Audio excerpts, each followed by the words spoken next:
नमस्कार, आप देख रहे हैं इंडिया टीवी 7 जनता की ताकत। हम आपके साथ पूनम पांडे नजर डालते हैं कुछ खास खबर पर।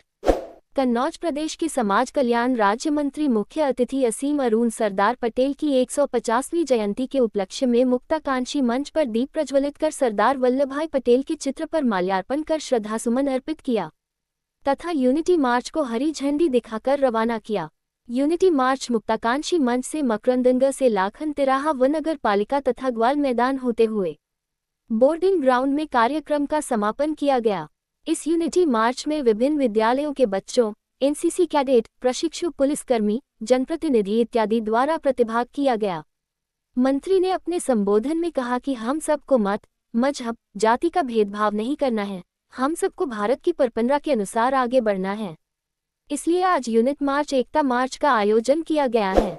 इस एकता मार्च के लिए हम सब एकत्रित हुए हैं। हमको किसी भी प्रकार के बंटवारे के चक्कर में नहीं पड़ना है। हम सभी को एकता के लिए आगे बढ़ना है, आत्मनिर्भरता के लिए आगे बढ़ना है। दुनिया में सबसे बड़ी स्टैच्यू ऑफ यूनिटी मूर्ति की स्थापना मोदी ने करवाई है। ये हमारी समरसता और इंफ्रा का बहुत बड़ा प्रतीक है। गुजरात के केवड़िया स्थान पर इसको स्थापित किया गया है। असीम अरुण ने कहा कि हमारे इंजीनियरिंग के छात्रों ने बहुत अच्छा कार्य किया है। देश के निर्माण के लिए 3-4 बड़े प्रोजेक्ट में बहुत ही सराहनीय कार्य किया है। बाबा गौरी शंकर मंदिर, फूलमती मंदिर, 3 तालाबों का सौंदर्यीकरण का कार्य कर रहे हैं। लेकिन कन्नौज के युवाओं का उसमें योगदान कैसे हो, इसमें आप जैसे बड़े भाई बहनों ने अध्ययन किया और बड़े इंजीनियरों की अपेक्षा आप लोगों की बनाई हुई रिपोर्ट से कन्नौज के बच्चों का भविष्य तय होगा, जिसको देखकर मुझे बेहद प्रसन्नता हुई। मैं चाहता हूं कि मेरी बेटियां व बेटे इस प्रोजेक्ट में जुड़े। आज ही भारत श्रेष्ठ भारत की तर्ज पर प्रधानमंत्री ने सबको जोड़ने का कार्य किया है। जिला पंचायत अध्यक्ष श्रीमती प्रिया शाक्य ने कहा कि देश के प्रत्येक कोने से एकता मार्च निकाला जा रहा है। कहा कि लौह पुरुष सरदार वल्लभभाई पटेल ने देश को एक सूत्र में बांधने का कार्य किया है। उनके आदर्शों पर चलने के लिए एकता मार्च निकाला जा रहा है। पूर्व सांसद सुब्रत पाठक ने कहा कि महापुरुष किसी एक व्यक्ति, क्षेत्र या समुदाय के नहीं होते, बल्कि पूरे राष्ट्र और समाज की धरोहर होते हैं। उन्होंने विशेष रूप से भारत के लौह पुरुष सरदार वल्लभभाई पटेल के योगदान को याद करते हुए कहा कि परिस्थितियां अनुकूल होती तो सरदार पटेल देश के प्रधानमंत्री भी बन सकते थे, किंतु पद न मिलने के बावजूद उन्होंने राष्ट्र को एक सूत्र में पिरोने का महान कार्य किया। पाठक ने यह भी कहा कि आज देश के प्रधानमंत्री द्वारा बनवाई गई statue of unity Sardar Patel के अद्वितीय व्यक्तित्व और उनकी दूरदर्शिता का प्रतीक है।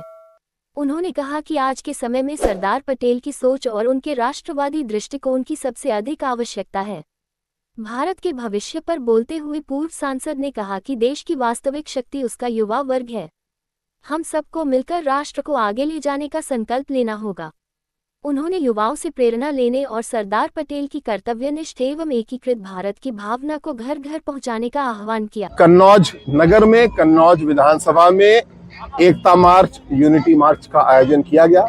हमारे बच्चे, हमारी बच्चियां, कार्यकर्ता, एनसीसी, एनएसएस सभी लोग इस यूनिटी मार्च में शामिल हुए और देश को एक रखने के लिए, अखंड रखने के लिए और विकसित बनाने के लिए हम सब ने संकल्प लिया और लगभग 5 किलोमीटर की इस यात्रा में हम सब ने आनंद भी लिया। आज का संदेश ये है कि सरदार पटेल जी ने जिस तरीके से देश को एक रखने के लिए काम किया, उसका हम सलाम करते हैं और आज हमारे बीच में कोई दरार नहीं डाल सकता, कोई बंटवारा नहीं कर सकता। हम पूरी तरीके से एक है और एक रहेंगे। सरदार पटेल जी को सच्ची श्रद्धांजलि आज ये होगी।